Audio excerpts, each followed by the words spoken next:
اور پھر تیسرا تحفہ اس موقع پر کیا دیا گیا کہ اللہ تعالیٰ نے وعدہ فرمایا آپ صلی اللہ علیہ وسلم کی امت کے حوالے سے کہ وہ لوگ بخشے جائیں گے جو اللہ رب العالمین کے ساتھ کسی کو شریک نہیں کریں گے۔ یہ ایک بہت بڑی خوشخبری تھی، اس میں بڑی امید تھی اس وقت کے پسے ہوئے مسلمانوں کے لیے، اسپیشلی وہ لوگ جو کہ اللہ کے لیے جو ہے وہ دنیا سے ٹکرائے ہوئے تھے۔ اللہ رب العالمین نے ان کو تسلی دی کہ اگر وہ ایسا کر رہے ہیں، وہ صرف ایک اللہ کی عبادت پر جمے ہوئے ہیں، جھوٹے خداؤں کو نگیٹ کر رہے ہیں، تو وہ بڑے فائدے کا سودا کر رہے ہیں، کیونکہ اس سب کے بدلے ان کو کیا ملے گا؟ ان کو ابدی نعمتیں ملیں گی، ان کو اللہ رب العالمین کا تحفہ اور انعام جنت ملے گی۔ یہ جو تحفے اسراء اور معراج کے موقع کے اوپر پیارے نبی کریم صلی اللہ علیہ وسلم کو دیے گئے امت کے لیے، ہم ان تحفوں کو دیکھیں تو یہ کوئی مٹیریلسٹک تحفے نہیں تھے، اس کے اندر کوئی تلواریں اور بھالے پیارے نبی کریم صلی اللہ علیہ وسلم کو نہیں دیے گئے، لیکن یہ ایمان بوسٹنگ جو ہے وہ تحفے تھے، یہ ہمت اور قوت دلانے والے تحفے تھے، یہ حق کے راستے پر ثابت قدمی دلانے والے تحفے تھے۔ اس موقع پر اقبال کا ایک بڑا خوبصورت شعر جو ہے وہ آتا ہے ذہن میں، کہ جس میں وہ کہتے ہیں کہ اٹھا ساکیہ پردہ اس راز سے، لڑا دے ممولے کو شہباز سے۔ یعنی کہ انسان اگر اپنی اندر جو اس کی اندر قوت موجود ہے، اور اگر وہ اپنے آپ کو یعنی اس الٹیمیٹ پاور کے ساتھ کنیکٹ کر لیتا ہے، تو اس میں اتنی طاقت ہے کہ ایک معمولی سا پرندہ جو معمولہ ہے وہ شہباز جیسے طاقتور پرندے سے بھی جو ہے وہ ٹکرا سکتا ہے۔ آج یہ امت بھی جو ہے، ہم بھی جو ہے وہ بحیثیت امت ایک بہت مشکل دور سے، کٹھن دور سے گزر رہے ہیں۔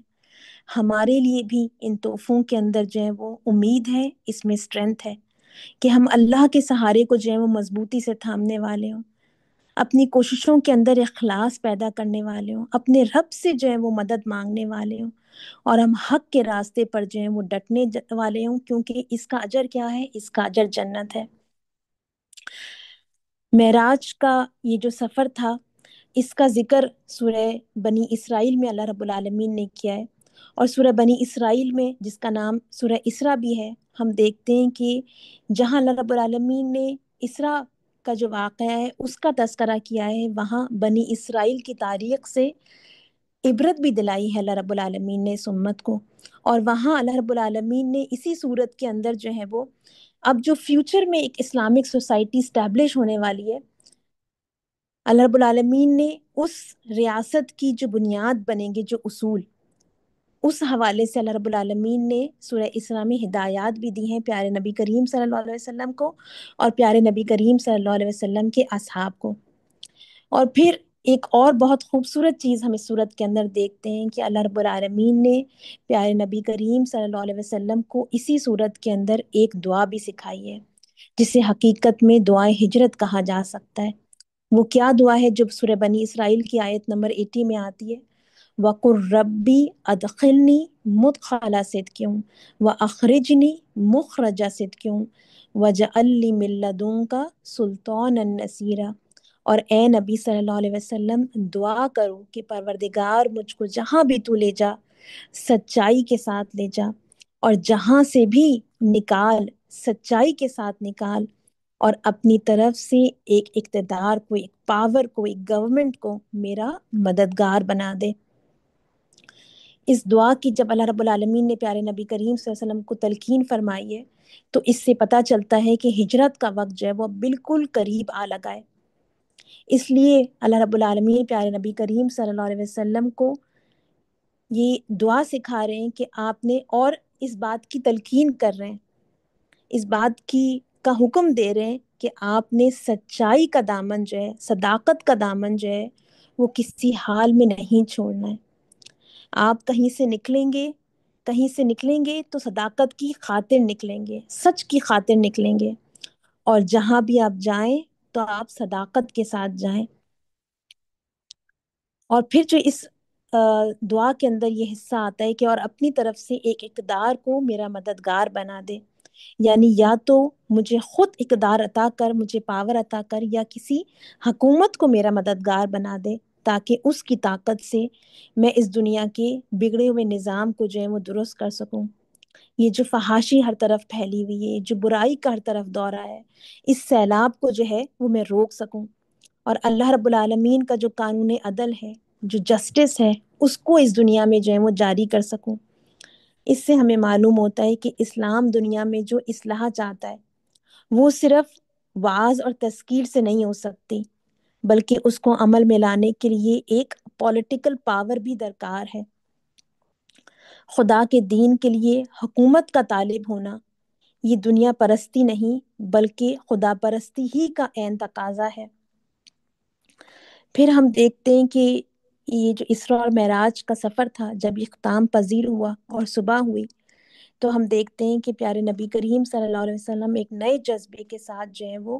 اسلام کا پیغام جو ہے وہ دینے کے لیے نکلتے ہیں۔ رسول اللہ صلی اللہ علیہ وسلم نہ صرف یہ کہ اس سفر کا احوال جو ہے وہ لوگوں کو بتاتے ہیں، بلکہ اس راستے یعنی اس سفر کے دوران جو پیارے نبی کریم صلی اللہ علیہ وسلم کو جو قافلے ملے تھے اور ان کے ساتھ جو معاملات پیش آئے، پیارے نبی کریم صلی اللہ علیہ وسلم ایز ایویڈنس وہ بھی ان کے سامنے پیش کرتے ہیں اور وہ ویریفائی بھی ہو جاتے ہیں۔ اس طرح زبانیں تو بند ہو جاتی ہیں مگر دل یہی سوچتے رہتے ہیں کہ یہ کیسے ہو سکتا ہے، اور آج بھی بہت سے لوگ سوچ رہے ہیں کہ یہ کیسے ہوا۔ جس رات پیارے نبی کریم صلی اللہ علیہ وسلم کو معراج ہوئی، اس کے بعد 2 دن تک اللہ تعالیٰ کی طرف سے جبرائیل علیہ السلام ہر نماز کے وقت پیارے نبی کریم صلی اللہ علیہ وسلم کے پاس یہ بتانے کے لیے آتے رہے کہ جو 5 نمازیں فرض کی گئی ہیں ان کو ادا کرنے کے اوقات کیا ہیں۔ جبرائیل علیہ السلام آگے کھڑے ہوتے، پیارے نبی کریم صلی اللہ علیہ وسلم ان کے پیچھے، اور صحابہ کرام جو ہیں وہ پیارے نبی کریم صلی اللہ علیہ وسلم کے پیچھے کھڑے ہوتے۔ جبریل علیہ السلام نے ہر نماز رسول اللہ صلی اللہ علیہ وسلم کو اپنی امامت میں پہلے دن اول وقت پڑھائی اور دوسرے دن آخر وقت، اور پھر کہا کہ ہر نماز کا وقت ان دونوں اوقات کے درمیان ہے۔ اچھا، ہم نے پہلے بھی بات کی تھی کہ جب حضرت ابو طالب کا انتقال ہوا تو نبی کریم صلی اللہ علیہ وسلم کو جو اپنے قبیلے کی طرف سے پروٹیکشن حاصل تھی وہ ختم ہو گئی۔ شروع میں ابو لہب جو نبی کریم صلی اللہ علیہ وسلم کا چچا بھی تھا، جب وہ پیارے نبی کریم صلی اللہ علیہ وسلم کے قبیلے جو بنو ہاشم ہے اس کا سردار بنا، تو ٹرائبلسٹک یعنی انا کی وجہ سے، اس نے پرائڈ کی وجہ سے اس نے کچھ یعنی دن 1 یا 2 ہفتہ پیارے نبی کریم صلی اللہ علیہ وسلم کو پروٹیکشن پرووائڈ کری، لیکن لیٹر آن پھر اس نے اپنا فیصلہ بدل دیا۔ تو جب پیارے نبی کریم صلی اللہ علیہ وسلم کو اپنے قبیلے کی طرف سے ملنے والی پروٹیکشن جو ہے وہ ختم ہو گئی، تو پیارے نبی کریم صلی اللہ علیہ وسلم نے طائف کا جو ہے وہ رخ کیا۔ اور یہ طائف کا جو سفر تھا یہ کب پیش آیا؟ یہ نبی کریم صلی اللہ علیہ وسلم کی نبوت کے 10ویں سال جو ہے اس کے آخر میں پیش آیا، لیکن اس تجربے نے بھی آپ صلی اللہ علیہ وسلم کو بتا دیا کہ جس طرح قریش سے اب کسی بھلائی کی توقع نہیں، اسی طرح طائف سے بھی یہ امید نہیں کی جا سکتی کہ وہ آپ صلی اللہ علیہ وسلم کی دعوت کو قبول کریں، بلکہ قبول کرنا تو درکنار، وہ اسے برداشت کرنے کے لیے ہی تیار ہو جائیں۔ طائف میں جو پیارے نبی کریم صلی اللہ علیہ وسلم پر ظلم ہوا وہ مکہ کے 10 سال کے اندر بھی پیارے نبی کریم صلی اللہ علیہ وسلم کے اوپر جو ہے وہ نہ ہوا تھا۔ اس کے بعد مطعم بن عدی جو ہے اس نے پیارے نبی کریم صلی اللہ علیہ وسلم کو اپنی پناہ دی، اور آپ صلی اللہ علیہ وسلم اس کی پناہ میں جو ہے وہ مکہ میں رہنے لگے تھے، لیکن یہ ایک بہت ہی نازک اور ڈیفیکلٹ ٹائم تھا۔ کیوں؟ کیونکہ قریش کے لوگ جو ہیں وہ اس بات سے خوش نہیں تھے کہ مطعم بن عدی نے نبی کریم صلی اللہ علیہ وسلم کو پناہ دی ہے، اور دوسرا مطعم بن عدی جو ہے وہ بہت بوڑھے ہو چکے تھے، اور پھر ہوا بھی یہ کہ پیارے نبی کریم صلی اللہ علیہ وسلم کی مدینہ ہجرت کے 1 سال کے اندر ہی وہ وفات پا گئے۔ تو پیارے نبی کریم صلی اللہ علیہ وسلم کو یہ احساس ہو گیا تھا، پیارے نبی کریم صلی اللہ علیہ وسلم یہ بھانپ گئے تھے کہ مکہ میں اب زیادہ دیر رہنا پیارے نبی کریم صلی اللہ علیہ وسلم کے لیے ممکن نہیں ہوگا۔ کوئی مٹیریلسٹک انسان ہوتا تو اس خوفناک ماحول میں وہ شاید مایوس ہو جاتا اور اپنی سرگرمیاں ختم کر کر جو ہے وہ چلا جاتا، مگر پیارے نبی کریم صلی اللہ علیہ وسلم نے انتہائی ناسازگار اور اس امید شکن حالات کی تاریکی میں گھرے ہونے پر بھی قطن جو ہے وہ یقین سے مالا مال رہے۔ پیارے نبی کریم صلی اللہ علیہ وسلم کو یقین تھا کہ صبح جو ہے وہ آنے والی ہے۔ There is end at the light of this tunnel۔ اس حوالے سے سیرت کی ایک کتاب ہے جو مولانا سید ابو العلا ندوی نے لکھی ہے، اس کا ایک بہت خوبصورت پیسج ہے جو میں آپ کے ساتھ شیئر کرنا چاہتی ہوں۔ وہ کہتے ہیں کہ جو حالات تھے وہ نہایت درد انگیز اور حسرت انگیز تھے، لیکن تعجب انگیز نہیں تھے۔ دنیا کی تاریخ میں کوئی ایسی مثال نہیں کہ نامانوس اور اجنبی صدائیں برغبت سن لی گئی ہوں، کہ لوگوں نے خوشی خوشی جو ہے وہ حق کی آواز پہ جو ہے وہ لبیک کہا ہو۔ وہ کہتے ہیں کہ حضرت نوح علیہ السلام کو سینکڑوں برس تک قوم کی نفرت اور وحشت کا سامنا رہا۔ یونان دنیا کی شائستگی کا معلم اول ہے، تاہم اسی حکمت کدے میں سقراط کو زہر کا پیالہ پینا پڑا۔ حضرت عیسیٰ علیہ السلام کو داد و رسن کا منظر پیش آیا۔ اس بنا پر عرب اور قریش نے جو کچھ کیا وہ سلسلہ واقعات کی غیر معمولی کڑی نہ تھے، لیکن غور طلب یہ ہے کہ اس کے مقابلے میں سرور عالم صلی اللہ علیہ وسلم نے کیا کیا۔ سقراط زہر کا پیالہ پی کر فنا ہو گیا۔ حضرت نوح علیہ السلام نے مخالفت سے تنگ آ کر ایک قیامت خیز طوفان کی استدعا کی اور دنیا کا ایک بڑا حصہ برباد ہو گیا۔ حضرت عیسیٰ علیہ السلام 30-40 شخصوں کی مختصر جماعت پیدا کر کے بروایت نصارہ سولی پہ چڑھ گئے اور قرآن کے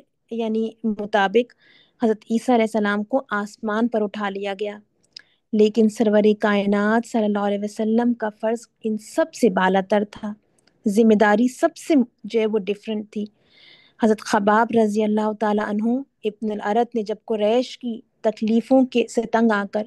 آپ صلی اللہ علیہ وسلم کی خدمت میں عرض کی کہ آپ ان کے حق میں بد دعا کیوں نہیں فرماتے، تو آپ صلی اللہ علیہ وسلم کا چہرہ سرخ ہو گیا اور فرمایا کہ تم سے پہلے وہ لوگ گزرے ہیں جن کے سر پر آرے چلائے جاتے اور چیر ڈالے جاتے تھے، تاہم وہ اپنے فرض سے باز نہ آئے۔ خدا اس کام کو پورا کرے گا، یہاں تک کہ شتر سوار صنعاء سے حضر موت تک سفر کرے گا اور اس کو خدا کے سوا کسی کا ڈر نہ ہوگا۔ کیا یہ جو پریڈکشن ہے پیارے نبی کریم صلی اللہ علیہ وسلم کی، یہ حرف بحرف پوری نہیں ہوئی؟ تو جب پیارے نبی کریم صلی اللہ علیہ وسلم نے دیکھا کہ مکہ اور طائف کے اندر اب مزید کوئی خیر نہیں ہے، یہاں سے مزید اب پیارے نبی کریم صلی اللہ علیہ وسلم کو کوئی پروٹیکشن نہیں ملنے والی، تو آپ صلی اللہ علیہ وسلم نے اپنی اسٹریٹجی چینج کی۔ آپ صلی اللہ علیہ وسلم نے عرب کے دوسرے قبائل کی طرف جو وہ توجہ فرمائی، جو عکاظ، مجنہ اور ذوالمجاز کے میلوں میں اور حج کے موقع پر مینا میں جمع ہوتے تھے۔ اگرچہ پہلے بھی دعوت عام کے لیے آپ صلی اللہ علیہ وسلم ان اجتماعات میں ہر قبیلے کے پڑاؤ پر تشریف لے جاتے تھے، لیکن اس وقت آپ صلی اللہ علیہ وسلم کا پرپس کیا تھا کہ صرف اللہ کی طرف جو ہے وہ دعوت دیں، صرف اسلام کا پیغام ان کے سامنے رکھیں۔ لیکن اب آپ صلی اللہ علیہ وسلم نے اللہ کی طرف دعوت دینے کے ساتھ ساتھ قبائل کے جو سردار تھے، ان کے جو لیڈرز تھے، ان سے مل کر یہ بھی کہنا شروع کیا کہ تم مجھے اپنی حمایت میں لے لو اور اس دعوت کے کام میں میری مدد کرو، کیونکہ قریش نے مجھے اللہ کے پیغامات پہنچانے سے روک دیا ہے۔ تو پیارے نبی کریم صلی اللہ علیہ وسلم ایک طریقے سے ان قبیلوں کو یہ دعوت دے رہے تھے کہ آپ مجھے اپنے قبیلے میں شامل کر لیں، مجھے پولیٹیکل اسائلم جو ہے وہ عطا کریں۔ ایسا کرنا عربوں کے ہاں بالکل نیا نہیں تھا، لیکن اٹ واز ویری ریئر۔ کبھی کبھار کوئی شخص شادی یا پولیٹیکل ریزنز کی وجہ سے اپنا قبیلہ بدل لیتا تھا، مگر یہ عام بات نہیں تھی۔ پیارے نبی کریم صلی اللہ علیہ وسلم نے یہ جو ان یوزول روایت تھی اس کو یوز کرنے کی کوشش کی۔ تاکہ آپ صلی اللہ علیہ وسلم کو کوئی ایسا قبیلہ مل جائے جو آپ صلی اللہ علیہ وسلم کو دعوت و تبلیغ کے لیے آزادی اور تحفظ فراہم کرے۔ مینا کے میدان میں مختلف قبائل اپنے اپنے علاقوں میں خیمہ زن ہوتے تھے، اپنے اپنے ٹینٹس یعنی لگایا کرتے تھے، بالکل اسی طرح جیسے آج کل ہم دیکھتے ہیں کہ مینا کا جو میدان ہوتا ہے اس میں ڈفرینٹ کنٹریز کے لیے ڈفرینٹ ایریاز جو ہیں وہ ڈیزگنیٹڈ ہوتے ہیں۔ پاکستانیوں کے لیے جو ہے وہ ایک الگ ایریا ہوتا ہے، جو سعودی عرب سے لوگ جاتے ہیں ان کا ایک الگ ایریا ہوتا ہے، جو چائنا یا جاپان سے یا ملیشیا سے یا امریکہ سے آئے ہیں ان کی الگ جو ہے وہ ایریاز ہوتے ہیں۔ اس زمانے میں بھی ایسا ہی ہوتا تھا کہ جو ہر قبیلہ ہوتا تھا اس کا ایک ڈیزگنیٹڈ ایریا ہوتا تھا۔ نبی کریم صلی اللہ علیہ وسلم جو ہے جب یہ قبائل آتے تھے حج کے لیے، اور یہ ہمارے ذہن میں رہے کہ حج کا سلسلہ جو ہے وہ حضرت ابراہیم علیہ السلام کے دور سے جو ہے وہ چلا آ رہا ہے، اور جو یعنی اس وقت کے مشرکین تھے وہ بھی حج کیا کرتے تھے، اس طرح کا حج نہیں کیا کرتے تھے جیسا کہ آج ہم کیا کرتے ہیں۔ انہوں نے حج کے اندر بہت ساری بدعات جو ہیں وہ انٹر کر دی تھیں، اس کی شکل کو بگاڑ دیا تھا، لیکن بہرحال وہ حج کی عبادت جو ہے وہ کیا کرتے تھے۔ تو جب وہ یعنی حج کے دنوں کے اندر مکہ تشریف لے کر آتے تو نبی کریم صلی اللہ علیہ وسلم کیا کیا کرتے تھے کہ اس موقع سے جو ہے وہ فائدہ اٹھایا کرتے تھے، کیونکہ لوگ جو ہیں خود جو ہے وہ مکہ آ رہے ہوتے تھے۔ پیارے نبی کریم صلی اللہ علیہ وسلم خود ہر قبیلے کے پاس جاتے اور ان سے تحفظ کی جو ہے وہ درخواست کرتے، لیکن اس سب کے اندر پیارے نبی کریم صلی اللہ علیہ وسلم کا جو انداز تھا وہ بہت پروقار تھا، ڈگنیفائڈ تھا، اس میں منت اور سماجت نہ تھی، اس میں رسول اللہ صلی اللہ علیہ وسلم نے کسی کو پریشرائز نہیں کیا۔ اس تحفظ اور پولیٹیکل اسائلم کے بدلے رسول اللہ صلی اللہ علیہ وسلم نے اصولوں پر کمپرومائز کے لیے پیارے نبی کریم صلی اللہ علیہ وسلم تیار نہیں ہوئے، جیسا کہ آگے ہم ان دوروں کی جو روداد ہے اس میں ہم دیکھیں گے۔ ان دوروں میں ابو جہل اور ابو لہب اور قریش کے دوسرے شیاطین برابر پیارے نبی کریم صلی اللہ علیہ وسلم کے پیچھے لگے رہتے اور قبائل کو خبردار کرتے رہتے کہ وہ آپ صلی اللہ علیہ وسلم کی بات نہ سنیں ورنہ گمراہ ہو جائیں گے۔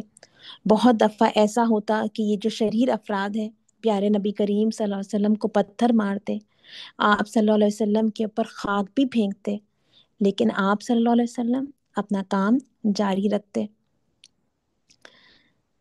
ان دوروں کے سلسلے میں پیارے نبی کریم صلی اللہ علیہ وسلم نے یعنی ایک یا دو قبیلوں کی طرف نہیں گئے، بلکہ ایک طویل فہرست ہمارے سامنے آتی ہے ان قبیلوں کی جن کے پاس پیارے نبی کریم صلی اللہ علیہ وسلم فردن فردن جو ہے وہ اپنا پیغام لے کے گئے۔ ان قبیلوں کے جو نام ہیں، کچھ کے نام میں آپ کے سامنے رکھتی ہوں۔ کندہ کے قبیلے کے پاس پیارے نبی کریم صلی اللہ علیہ وسلم گئے، بنو کلب کے قبیلے کے پاس گئے، بنو بکر بن وائل کے پاس گئے، بنی عامر بن صحصح کے قبیلے کے پاس گئے، ثعلبہ بن عقابہ کے قبیلے کے پاس گئے، بنی شیبان بن ثعلبہ کے قبیلے کے پاس گئے، بنی الحارث بن کعب کے قبیلے کے پاس گئے، بنو حنیفہ اور بنو سلیم کے قبیلے کے پاس گئے، بنی زہرہ، غسان، فزارہ اور بنی عبداللہ کے قبیلے کے پاس گئے، اور بنی محارب بن خصفہ کا نام آتا ہے ان قبائل کے اندر جن کے پاس پیارے نبی کریم صلی اللہ علیہ وسلم جو ہے وہ تشریف لے کے گئے۔ اپنی دعوت کے اس مرحلے میں پیارے نبی کریم صلی اللہ علیہ وسلم چھانٹ چھانٹ کر ایسے قبائل کے پاس تشریف لے گئے جو اپنی تعداد میں، اپنے نمبرز میں، اپنی پوزیشن میں، اپنی ملٹری سٹرینتھ کے اندر اور دوسرے قبائل کے ساتھ اپنے ریلیشن شپ کے اندر جو ہے وہ ایک منفرد مقام رکھتے تھے کہ اگر ان میں سے کوئی ایک بھی آپ صلی اللہ علیہ وسلم کی بات مان لیتا اور دعوت اسلام کی حمایت پر کمر بستہ ہو جاتا تو امید کی جا سکتی تھی کہ اس سے دین کو جو ہے وہ بڑی تقویت ملتی۔ قبائل عرب سے ان ملاقاتوں میں رسول اللہ صلی اللہ علیہ وسلم کو طرح طرح کے لوگوں سے سابقہ پیش آیا۔ اکثر قبائل کا جواب یہ تھا کہ آدمی کی قوم اس کو زیادہ بہتر جانتی ہے۔ کیا ایک ایسا شخص ہمارے لیے مفید ہو سکتا ہے جس نے خود اپنی قوم میں فساد ڈال دیا ہو اور اس کی قوم نے اسے رد کر دیا ہو؟ مگر بعض قبائل نے صرف انکار کرنے پر اکتفا نہیں کیا، بلکہ آپ صلی اللہ علیہ وسلم سے بہت بری طرح پیش آئے۔ حضور اکرم صلی اللہ علیہ وسلم کندہ کے پڑاؤ پر گئے اور ان سے حمایت طلب کی۔ مگر انہوں نے قبول کرنے سے انکار کر دیا۔ بنی عبداللہ ایک قبیلہ تھا، پیارے نبی کریم صلی اللہ علیہ وسلم ان سے ملے اور ان سے کہا، یا بنی عبداللہ ان اللہ قد احسن اسم ابیکم، اے بنی عبداللہ اللہ نے تمہارے باپ کو ایک اچھا نام دیا ہے۔ اچھا، اس میں ایک بڑی خوبصورت میرے اور آپ کے لیے جو ہے وہ لیسن ہے پیارے نبی کریم صلی اللہ علیہ وسلم کے اس دعوت کے انداز میں، کہ اگر آپ نے کسی کو اسلام کی دعوت دینی ہو، دین کی کوئی اچھی بات بتانی ہو، کوئی نصیحت کرنی ہو، تو اس کی اچھائی بیان کرنے میں جو ہے وہ کوئی مضاحکہ نہیں۔ اس سے کیا ہوتا ہے کہ دل نرم ہوتے ہیں۔ اس تعریف میں ایگزیجریشن نہیں ہونی چاہیے، اس میں چاپلوسی کا سا انداز نہیں ہونا چاہیے، تعریف جینون ہونی چاہیے، یعنی جس کی تعریف کی جا رہی ہو اس میں وہ خوبی موجود ہو۔ ہمارے یہاں ہم دیکھتے ہیں کہ بہت کم رواج ہے کہ ہم لوگوں کو اپریشیٹ کریں، ان میں جو خوبیاں موجود ہیں ان کو جو ہے وہ بیان کریں۔ ہم اپنے بچوں کی بھی ہم کریکشن کر رہے ہوتے ہیں تو ہم تنقید سے جو ہے وہ بات کا آغاز کرتے ہیں۔ ہم دیکھتے ہیں کہ پیارے نبی کریم صلی اللہ علیہ وسلم پیغام پیش کر رہے ہیں اور کس خوبصورت انداز میں جو ہے وہ بات اپنی جو ہے وہ سامنے رکھ رہے ہیں، دل میں اترنے والا انداز۔ لیکن ہم دیکھتے ہیں کہ یہ جس قبیلے کے سامنے پیارے نبی کریم صلی اللہ علیہ وسلم نے اتنی خوبصورت انداز میں اپنا پیغام رکھا، انہوں نے بڑی بدبختی کا مظاہرہ کیا اور اس پیغام کو جو ہے وہ رد کر دیا۔ اس سے ہمیں یہ بھی پتہ چلتا ہے کہ یعنی ہو سکتا ہے کہ کوئی بہت خوبصورت انداز میں جو ہے وہ اپنی بات رکھے، اپنا پیغام رکھے، لیکن ہو سکتا ہے کہ آپ کو جو آپ نتائج چاہ رہے ہیں، آپ کو آپ کے مطلوبہ نتائج جو ہیں وہ نہ ملیں۔ پیارے نبی کریم صلی اللہ علیہ وسلم بنی حنیفہ جو ہے اس قبیلے کے پاس بھی تشریف لے گئے، لیکن ان کا جو جواب تھا وہ دوسرے سب قبائل سے زیادہ جو ہے وہ بدتر تھا۔ اچھا، اس عام برتاؤ کے علاوہ کچھ قبائل ایسے بھی تھے جن سے پیارے نبی کریم صلی اللہ علیہ وسلم کی جو ملاقاتیں تھیں ان کا بڑا دلچسپ احوال جو ہے وہ ہمیں محدثین اور جو ہسٹورینز ہیں انہوں نے ہم تک پہنچایا ہے۔ بنی بکر بن وائل سے پیارے نبی کریم صلی اللہ علیہ وسلم کی جو ملاقات ہوئی اس کا احوال ہمیں کچھ ملتا ہے، ہم اس کو دیکھتے ہیں۔ پیارے نبی کریم صلی اللہ علیہ وسلم بنی بکر بن وائل کے پاس تشریف لے گئے اور ان سے باتیں کرتے ہوئے دریافت فرمایا کہ تمہاری جنگی طاقت کا کیا حال ہے؟ انہوں نے کہا، ہم ایران کے مقابلے کی طاقت نہیں رکھتے اور نہ اس کے مقابلے میں کسی کی حفاظت کر سکتے ہیں۔ پیارے نبی کریم صلی اللہ علیہ وسلم نے فرمایا، ایک وقت آئے گا جب تم ان کی منزلوں میں اترو گے، ان کی عورتوں سے نکاح کرو گے، ان کے بچوں کو غلام بناؤ گے۔ اچھا، یہ جو پیارے نبی کریم صلی اللہ علیہ وسلم نے گفتگو کی، اس میں میرے اور آپ کے لیے بڑا لیسن ہے کہ ایک لیڈر جو ہوتا ہے وہ صرف یعنی لوگوں کو انوائٹ نہیں کرتا، وہ صرف اس کی نگاہ جو ہے، جو کرنٹ سرکمسٹانسز ہوتے ہیں، جو حالات ہوتے ہیں، صرف اس کی نگاہ ان پر نہیں ہوتی ہے، بلکہ کیا ہوتا ہے کہ اس کی نگاہ جو ہے وہ انجام پر بھی ہوتی ہے۔ وہ بڑا یعنی اس کا ویژن جو ہے وہ بہت دور تک وہ جو ہے وہ دیکھ رہا ہوتا ہے۔ تو ہم دیکھتے ہیں کہ یعنی جہاں یعنی نبی کریم صلی اللہ علیہ وسلم کا جو پیغام تھا اس میں یعنی اخروی جو یعنی فلاح ہے اس کے یعنی ایک میسج پیارے نبی کریم صلی اللہ علیہ وسلم کی دعوت میں ہوتا تھا، وہاں دنیا میں جو اس کے نتائج برپا ہونے والے تھے اور اسلام کے اندر جو اسٹرینتھ تھی، پیارے نبی کریم صلی اللہ علیہ وسلم لوگوں کو جب دعوت دیتے تھے تو اس کی بھی پیارے نبی کریم صلی اللہ علیہ وسلم جو ہے وہ خوشخبری دیتے تھے۔ اچھا، پیارے نبی کریم صلی اللہ علیہ وسلم نے یہ گفتگو فرمائی اور آپ صلی اللہ علیہ وسلم واپس تشریف لے گئے اور ابو لہب وہاں پہنچ گیا۔ اس نے ان لوگوں سے کہا، یہ شخص ہمارے ہاں بڑی شان رکھتا تھا مگر اب اس کا دماغ چل گیا ہے۔ جو قبیلے والے تھے انہوں نے جواب دیا، جب اس نے ایرانیوں کا ذکر کیا تو ہم نے بھی یہی سمجھا تھا۔ اس سے اندازہ ہوتا ہے کہ اس وقت کوئی عرب یہ تصور تک نہیں کر سکتا تھا کہ کبھی ایران جیسی عظیم سلطنت پر عربوں کو ایسی فتح نصیب ہو سکتی ہے۔ ایسی بات ان لوگوں کے نزدیک صرف ایک دیوانہ ہی کر سکتا تھا۔ ایک اور قبیلہ جس کے ساتھ جو معاملہ ہوا وہ بڑا انٹرسٹنگ ہے، وہ بنی عامر بن صحصح کا قبیلہ ہے۔ پیارے نبی کریم صلی اللہ علیہ وسلم بنی عامر بن صحصح کے پڑاؤ پر تشریف لے گئے اور ان کے سامنے اپنی بات پیش کی۔ ان میں سے ایک شخص بحیرہ بن فراس نے کہا، خدا کی قسم اگر قریش کے اس جوان کو میں اپنے ساتھ لے لوں تو اس کے ذریعے سے تمام عرب کو کھا جاؤں گا۔ پھر اس نے حضور اکرم صلی اللہ علیہ وسلم سے کہا، اگر ہم آپ صلی اللہ علیہ وسلم کے کام میں آپ صلی اللہ علیہ وسلم کا ساتھ دیں اور اللہ آپ صلی اللہ علیہ وسلم کو مخالفین پر غالب کر دے تو کیا آپ صلی اللہ علیہ وسلم کے بعد حکومت ہماری ہوگی؟ اچھا، ہم دیکھتے ہیں کہ یہ جو شخص تھا یہ بڑا ہی سمارٹ تھا اور اس نے دیکھ لیا کہ اسلام جو ہے وہ ایک دن غالب آئے گا۔ اسلام کی جو اندر سٹرینتھ ہے وہ اس نے جو ہے وہ بھانپ لی،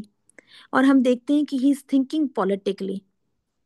وہ اس کی جو یعنی فوکس ہے وہ اسلام کے عقائد کے اوپر نہیں ہے، بلکہ اس کا فوکس کیا ہے؟ اسلام کے اندر جو پولیٹیکل پاور چھپی ہوئی ہے اس کا فوکس جو ہے وہ اس کے اوپر ہے۔ تو ہم دیکھتے ہیں کہ پیارے نبی کریم صلی اللہ علیہ وسلم جو ہے وہ ایک بڑا ہی شاندار اس کو جواب دیتے ہیں۔ پیارے نبی کریم صلی اللہ علیہ وسلم فرماتے ہیں، یہ معاملہ تو اللہ کے ہاتھ ہے، وہ جسے چاہے گا حکومت عطا کر دے گا۔ بڑا ہی زبردست رسپانس ہے جو پیارے نبی کریم صلی اللہ علیہ وسلم اس موقع پر دیتے ہیں۔ ایک چیز ہم یہ دیکھتے ہیں کہ پیارے نبی کریم صلی اللہ علیہ وسلم اس موقع پر اپنی جو حیثیت ہے وہ واضح کر دیتے ہیں کہ I am just a messenger of Allah سبحانہ و تعالیٰ، ہے نا۔ سارے معاملات کا اختیار کس کے پاس ہے؟ وہ اللہ رب العالمین کے پاس ہے۔ پھر دوسری اس رسپانس کی ہم خوبصورتی یہ دیکھتے ہیں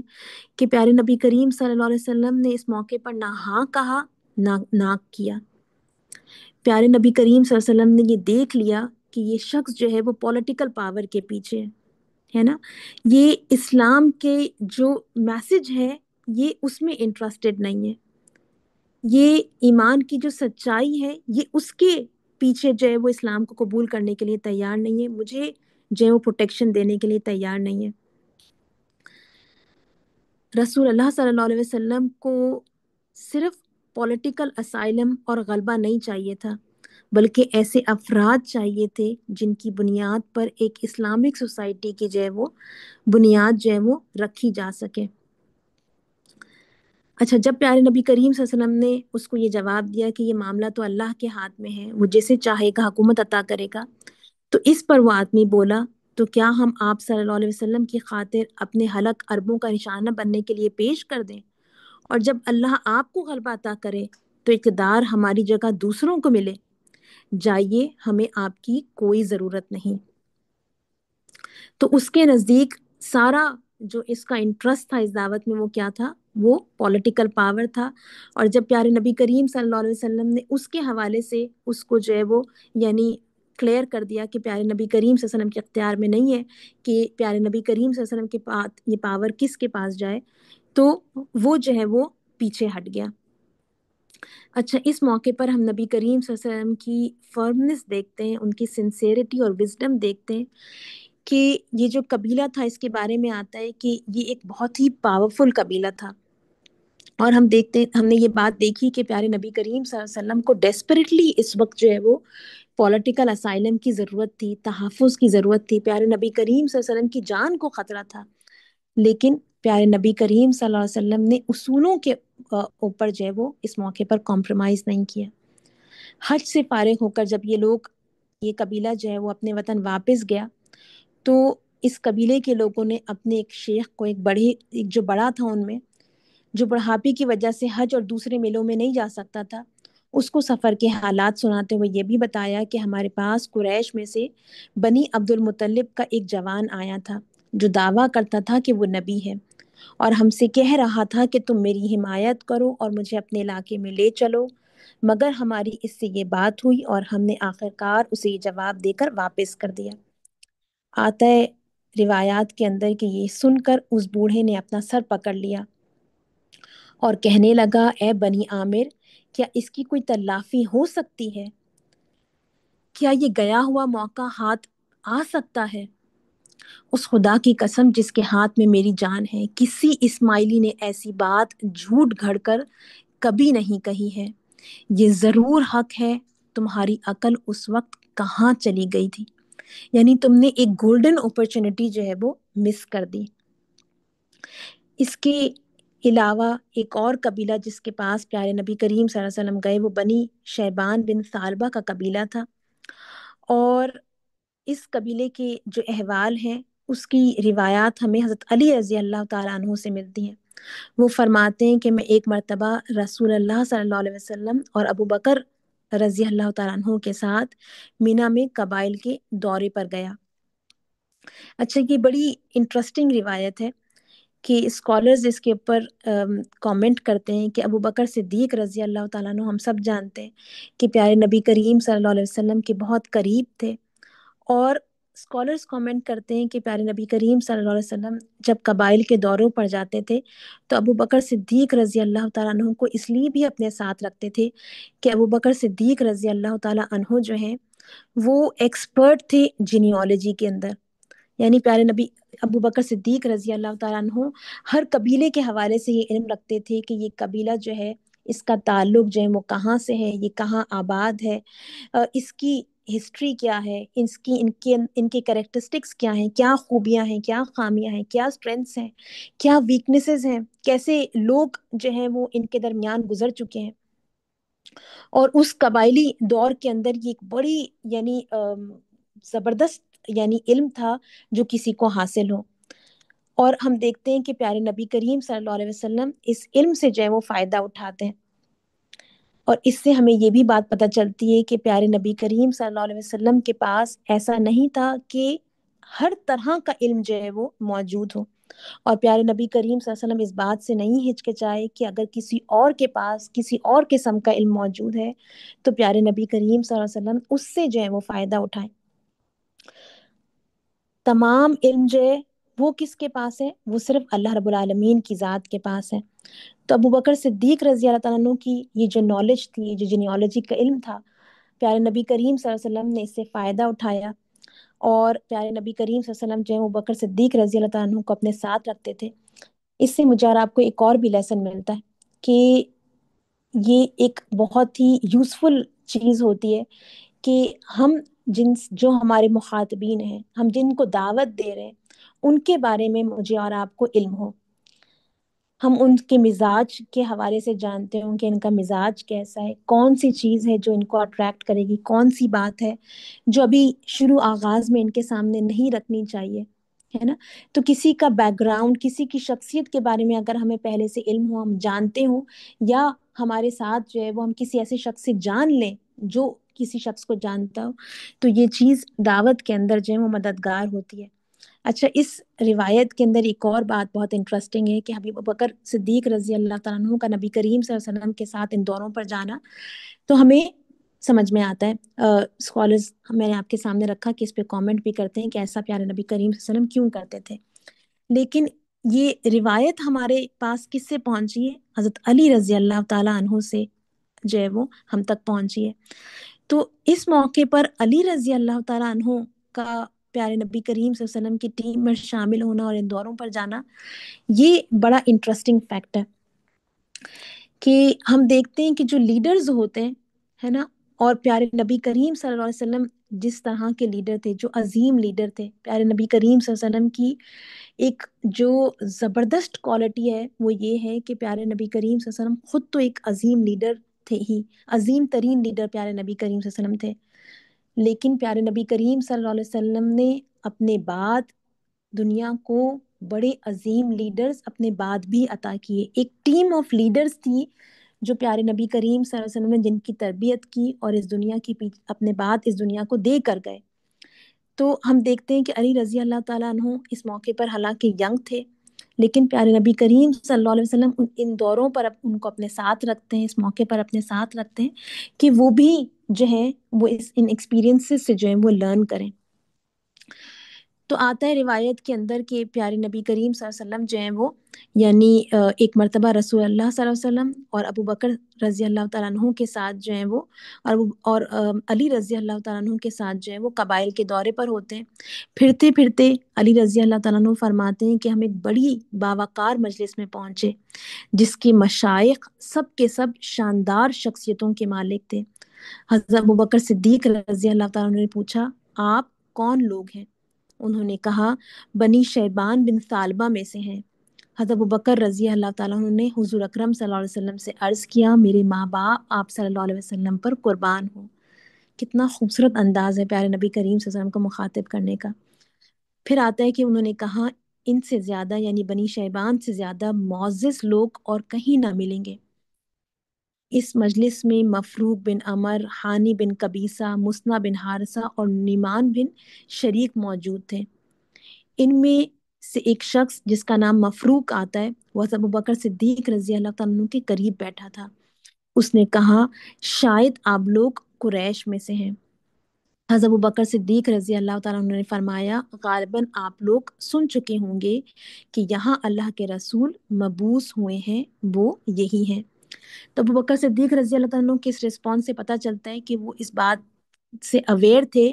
کہ پیارے نبی کریم صلی اللہ علیہ وسلم کا پیغام جو ہے وہ مکہ کی حدود سے باہر باقی عرب میں بھی جو ہے وہ پھیل گیا ہے۔ اچھا پھر آتا ہے روایت میں کہ مفروق نے کہا ہاں ہم تک یہ بات پہنچ چکی ہے۔ پھر وہ حضور اکرم صلی اللہ علیہ وسلم کی طرف متوجہ ہوئے۔ آپ صلی اللہ علیہ وسلم نے فرمایا میں تمہیں دعوت دیتا ہوں کہ تم یہ شہادت دو کہ اللہ وحدہ لا شریک کے سوا کوئی معبود نہیں ہے، اور یہ کہ میں اللہ کا رسول ہوں، اور یہ کہ تم مجھے اپنے ہاں پناہ دو اور میری مدد کرو تاکہ میں وہ فریضہ انجام دوں جو اللہ نے میرے سپرد کیا ہے، کیونکہ قریش نے اللہ کے کام کو روکنے کے لیے ایکا کر لیا ہے، اللہ کے رسول کو جھٹلایا ہے اور حق کے بجائے باطل پر مگن ہو گئے ہیں، حالانکہ اللہ لوگوں سے بے نیاز اور اپنی ذات میں آپ محمود ہیں۔ یعنی کہ پیارے نبی کریم صلی اللہ علیہ وسلم نے کلیریفائی کر دیا کہ اللہ رب العالمین کو تمہارے ایمان لانے کی ضرورت نہیں ہے، اس کو اس سے فائدہ نہیں کوئی ہوگا، لیکن یعنی اس دنیا میں اسلام کو پھیلانے کے لیے میں اللہ کا پیغمبر ہوں، میں انسان ہوں، مجھے انسانوں کی مدد جو ہے وہ درکار ہے۔ پھر روایت میں مزید آتا ہے کہ مفروق نے عرض کیا اے قریشی بھائی آپ اور کس چیز کی دعوت دیتے ہیں، یعنی اس نے مزید جو ہے وہ اس دعوت کو جاننا چاہا، یہ پھر اس کی انٹیلیجنس جو ہے وہ اس کو شو کرتا ہے۔ آتا ہے کہ اس موقع پر پیارے نبی کریم صلی اللہ علیہ وسلم نے سورۃ الانعام کی آیت نمبر 151 سے لے کر 153 تک جو ہے وہ تلاوت فرمائی۔ مفروق نے کہا اے قریشی بھائی آپ اور کس بات کی دعوت دیتے ہیں؟ خدا کی قسم یہ اہل زمین کا کلام نہیں ہے، اگر ان کے کلام میں سے ہوتا تو ہم پہچان لیتے۔ یعنی اس قرآن کی جو سپیریورٹی ہے، یہ جو اللہ کی کلام کی جو اس میں جو خوبصورتی ہے نا، اس کو جو ہے وہ پہچان گیا۔ پھر آتا ہے کہ پیارے نبی کریم صلی اللہ علیہ وسلم نے آیت سورۃ نحل کی آیت نمبر 90 جو ہے ان اللہ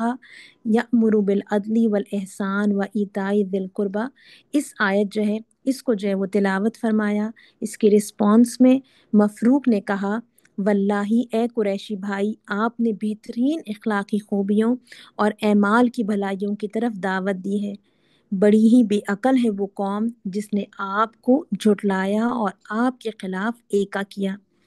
اس کے بعد مفروق نے حانی بن قبیصہ کی طرف اشارہ کیا اور کہا کہ یہ ہمارے شیخ اور ہمارے ریلیجس لیڈر ہیں۔ اب جو ریلیجس لیڈر تھا حانی، اس نے کہا اے قریشی بھائی آپ کی بات میں نے سنی اور اس کی تصدیق کی، لیکن ہمارا ایک ہی سٹنگ میں اپنا دین چھوڑ کر آپ کی پیروی اختیار کر لینا جلد بازی ہوگا۔ پیچھے ہماری قوم ہے جس کے مشورے اور رائے کے بغیر ہمارا کوئی بات طے کر کے ان پر مسلط کر دینا درست نہ ہوگا۔ ہم واپس جاتے ہیں اور آپ بھی واپس جائیں، ہم بھی نتائج پر غور کریں گے اور آپ بھی دیکھیں کہ بات کہاں جا کر ٹھہرتی ہے۔ یہ کہہ کر حانی جو ہے وہ اس نے جو ہے وہ مسنہ بن حارثہ کا حضور اکرم صلی اللہ علیہ وسلم سے تعارف کروایا اور کہا یہ ہمارے شیخ یعنی بڑے اور ہمارے ملٹری کمانڈر ہیں۔ اب جو ملٹری کمانڈر تھا اس نے عرض کیا، اے قریشی بھائی، میں نے آپ کی بات سنی اور اسے بہت پسند کیا، مگر میرا جواب بھی وہی ہے جو ہانی یعنی جو ریلیجس لیڈر ہے اس نے دیا۔ ایک ہی مجلس میں ہمارا اپنے دین کو چھوڑ کر آپ کی پیروی اختیار کرنا مناسب نہیں ہے۔ ہم ایسی جگہ رہتے ہیں جہاں ہمیں دو رکاوٹوں کا سابقہ درپیش ہے، یعنی دو قوتیں ہیں جن سے ہمیں ٹکرانا پڑے گا۔ وہ کہتا ہے ایک یمامہ ہے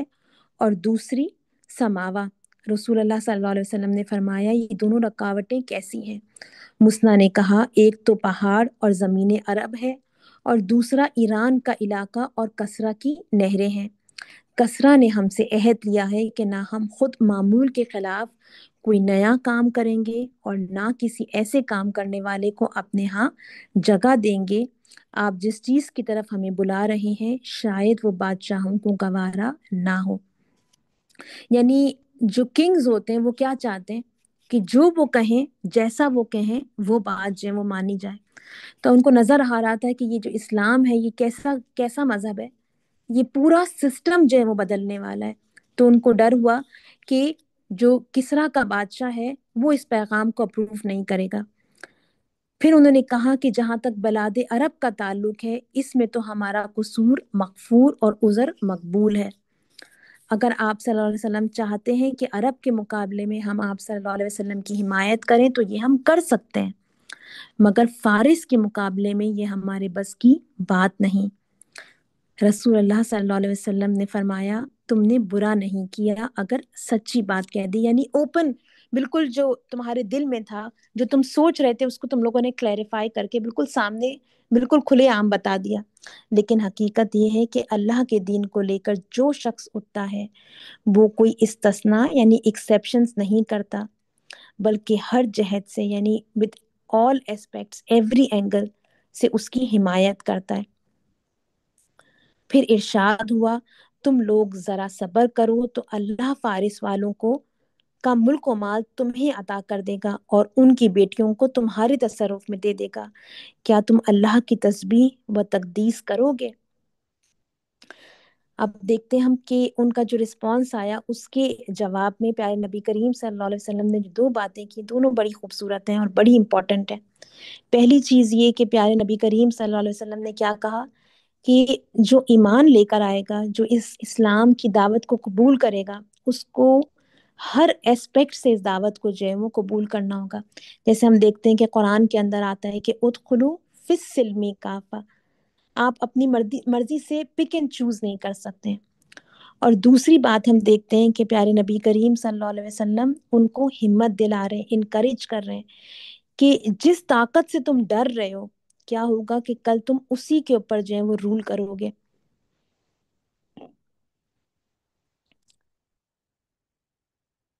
اچھا، پھر آتا ہے کہ پیارے نبی کریم صلی اللہ علیہ وسلم جو ہے نعمان بن شریک جو تھا اس نے پھر جواب میں کہا کہ اے قریشی بھائی یہ بات آپ صلی اللہ علیہ وسلم کی ہم نے مانی۔ اس کے بعد پیارے نبی کریم صلی اللہ علیہ وسلم نے فرمایا انا ارسلناک شاہدا و مبشرا و نذیرا، یعنی کہ I have done my job, جو میرا کام تھا میں نے خوشخبری بھی دے دی آپ کو، جو ہے وہ گواہی بھی آپ کے سامنے رکھ دی اور آپ کو ڈرا بھی دیا۔ اور پیارے نبی کریم صلی اللہ علیہ وسلم یہ پڑھتے ہوئے اٹھے اور حضرت ابو بکر صدیق رضی اللہ تعالیٰ عنہ کا ہاتھ پکڑا اور پیارے نبی کریم صلی اللہ علیہ وسلم جو ہے وہ روانہ ہو گئے۔ اچھا، ہم دیکھتے ہیں کہ یہ جو پیارے نبی کریم صلی اللہ علیہ وسلم نے یعنی جس طرح ان کے سامنے دعوت رکھی، یہ بڑی ریمارکیبل انداز ہے کہ پیارے نبی کریم صلی اللہ علیہ وسلم ایک بہت ڈیفیکلٹ سچویشن میں تھے، بہت مشکل دور سے گزر رہے تھے اور یعنی ہر طرف اندھیرا چھایا ہوا تھا، لیکن اس موقع کے اوپر بھی پیارے نبی کریم صلی اللہ علیہ وسلم ان سے کس بات کا وعدہ کر رہے ہیں کہ ایک وقت آئے گا تمہیں پرشینز کے اوپر جو ہے وہ وکٹری حاصل ہوگی، ہے نا۔ اور ہم دیکھتے ہیں کہ پیارے نبی کریم صلی اللہ علیہ وسلم کے انتقال کو 2 سال کا عرصہ بھی نہیں گزرتا ہے اور ہم دیکھتے ہیں کہ مسلمانوں کو جو ہے وہ پرشیا کے اوپر جو ہے وہ غلبہ حاصل ہوتا ہے۔ اچھا، اس کے بعد بنی ابس سے ملاقات کا ہم احوال دیکھتے ہیں۔ یہ جو قبیلہ بنی ابس تھا اس کے بارے میں آتا ہے کہ پیارے نبی اور ان کا ایک فرد جو ہے وہ ان کے یعنی پیارے نبی کریم صلی اللہ علیہ وسلم سے جو ان کی ملاقات ہوئی اس کا احوال پیش کرتا ہے۔ وہ کہتا ہے کہ رسول اللہ صلی اللہ علیہ وسلم ہماری قیام گاہوں کی طرف، یعنی ہمارے جو ٹینٹس کا جو ایریا تھا اس کی طرف جو ہے وہ تشریف لائے۔ زید رضی اللہ تعالیٰ عنہ بن حارثہ آپ صلی اللہ علیہ وسلم کے ساتھ تھے۔ آپ صلی اللہ علیہ وسلم نے ہمیں اپنی بات کی طرف دعوت دی اور ہم نے اسے قبول نہ کیا۔ اس سے پہلے بھی ہر حج کے زمانے میں آپ صلی اللہ علیہ وسلم ہماری قیام گاہوں پر آتے رہے تھے اور ہم نے کبھی آپ صلی اللہ علیہ وسلم کی دعوت کو قبول نہ کیا تھا۔ یعنی پھر ہم دیکھتے ہیں کہ پیارے نبی کریم صلی اللہ علیہ وسلم یعنی مایوس نہیں ہوتے ہیں لوگوں سے، ہے نا۔ ایک دفعہ دعوت دے دی، اب اس کے بعد پیارے نبی کریم صلی اللہ علیہ وسلم نہیں کہتے ہیں کہ اب ان کو دعوت دینے کا کوئی فائدہ نہیں۔ جیسے کہ عموماً ہم لوگ جو دعوت دینے والے ہوتے ہیں، عموماً لوگوں کی اصلاح کرنے والے ہوتے ہیں، ان کے ساتھ ایسا معاملہ ہوتا ہے۔ ہم کسی کو کوئی اچھی بات بتاتے ہیں، کوئی دین کی بات جو ہے وہ سکھاتے ہیں، سکھانے کی کوشش کرتے ہیں، اور ہم دیکھتے ہیں کہ لوگوں میں تبدیلی نہیں آ رہی ہے یا لوگوں کا رسپانس اچھا نہیں ہے، تو ہمارا جواب کیا ہوتا ہے؟ ہم کہتے ہیں ان کو تو بتانے کا کوئی فائدہ ہی نہیں ہے۔ تو ہم دیکھتے ہیں کہ یہ نبوی طریقہ نہیں ہے۔ پیارے نبی کریم صلی اللہ علیہ وسلم لوگوں کے دلوں پر ایک دفعہ نہیں ملٹیپل ٹائمز جو ہیں وہ نوک کرتے ہیں۔ اچھا، پھر آتا ہے کہ جب پیارے نبی کریم صلی اللہ علیہ وسلم اس مرتبہ تشریف لائے تو میسرہ بن مسروق جو ہے وہ ہمارے ساتھ تھا۔ اس نے کہا میں خدا کی قسم کھا کر کہتا ہوں کہ اگر ہم نے اس کی تصدیق کرے اور انہیں اپنے ساتھ لے جا کر اپنے علاقے کی مرکزی جگہ میں رکھیں تو یہ مناسب رائے ہوگی، کیونکہ قسم با خدا ان کا کام غالب ہو کر رہے گا اور پوری طرح کامیاب ہوگا۔ مگر قوم کے لوگوں نے کہا چھوڑو بھی، ہمیں اس کام میں نہ ڈالو جس کا بوجھ سہارنا ہمارے بس میں نہیں ہے۔ اچھا، اس حوالے سے مولانا مودودی رحمۃ اللہ علیہ کا ایک بڑا خوبصورت جو ہے وہ قول میں آپ کے سامنے رکھتی ہوں۔ وہ کہتے ہیں کہ جو دعوت کا کام ہے یہ جو ہے وہ ڈرپوک لوگوں کے کام، ڈرپوک جو لوگ ہوتے ہیں، جو کم ہمت لوگ ہوتے ہیں، ان کے کرنے کا کام نہیں ہے، یہ بہادر لوگوں کے کرنے کا کام ہے۔ ان لوگوں کے کرنے کا کام ہے جو قربانی دینے سے جو ہے وہ گریز نہیں کرتے۔ تو ہم دیکھتے ہیں کہ یہ قوم جو ہے وہ کم ہمت قوم تھی، وہ جو ہے وہ پیچھے ہٹ جاتی ہے۔ پھر آتا ہے نریشن کے اندر کہ حضور اکرم صلی اللہ علیہ وسلم کو میسرہ کے بارے میں کچھ امید ہوئی اور آپ صلی اللہ علیہ وسلم نے اس سے بات کی۔ اس نے کہا آپ صلی اللہ علیہ وسلم کا کلام کتنا اچھا اور روشن ہے، مگر میری قوم نے بھی مخالفت کر رہی ہے، اگر وہی ساتھ نہ دے تو دوسرے لوگ تو پھر بھی بعید تر ہوں گے۔ یعنی جب اپنے ساتھ نہیں دے رہے ہیں تو میں پھر باقی لوگ جو ہیں وہ ہماری کیسے مدد کریں گے۔ ایک مدت دراز کے بعد حجۃ الوداع کے موقع پر میسرہ آپ صلی اللہ علیہ وسلم سے ملے تو آپ صلی اللہ علیہ وسلم نے انہیں پہچان لیا۔ یعنی اتنے سالوں کا بیچ میں گیپ ہے، اراؤنڈ 12-13 ایئرز گزر گئے، لیکن پیارے نبی کریم صلی اللہ علیہ وسلم کی میموری کتنی شارپ ہے کہ پیارے نبی کریم صلی اللہ علیہ وسلم اس شخص کو جو ہے وہ پہچان لیتے ہیں۔ آتا ہے کہ وہ جو شخص تھے، یہ جو میسرہ تھے، انہوں نے عرض کیا یا رسول اللہ، جب پہلی مرتبہ آپ صلی اللہ علیہ وسلم ہمارے پڑاؤ پر آئے تھے اس وقت سے میں برابر آپ صلی اللہ علیہ وسلم کی پیروی کا حریص رہا، مگر جو کچھ ہونا تھا سو ہو گیا، اب میں اتنی تاخیر کے بعد مسلمان ہو رہا ہوں۔ یعنی ان کو افسوس ہو رہا تھا کہ میں نے ایمان لانے میں سبقت کیوں نہیں کی، میں سابقون الاولون کی جماعت میں جو ہے وہ شامل کیوں نہیں ہوا۔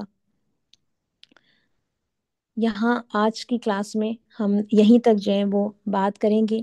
انشاءاللہ نیکسٹ کلاس میں ان خوش قسمت لوگوں کے حوالے سے بات کریں گے جنہوں نے پیارے نبی کریم صلی اللہ علیہ وسلم کی دعوت پر لبیک کہا اور انصار کی جماعت میں شامل ہوئے۔ وآخر دعوانا ان الحمد للہ رب العالمین، سبحانک اللہم و بحمدک، اشہد ان لا الہ الا انت، استغفرک و اتوب الیک۔ اللہم صلی علی محمد وعلی آل محمد کما صلیت علی ابراہیم وعلی آل ابراہیم انک حمید مجید۔ اللہم بارک علی محمد وعلی آل محمد کما بارکت علی ابراہیم وعلی آل ابراہیم انک حمید مجید۔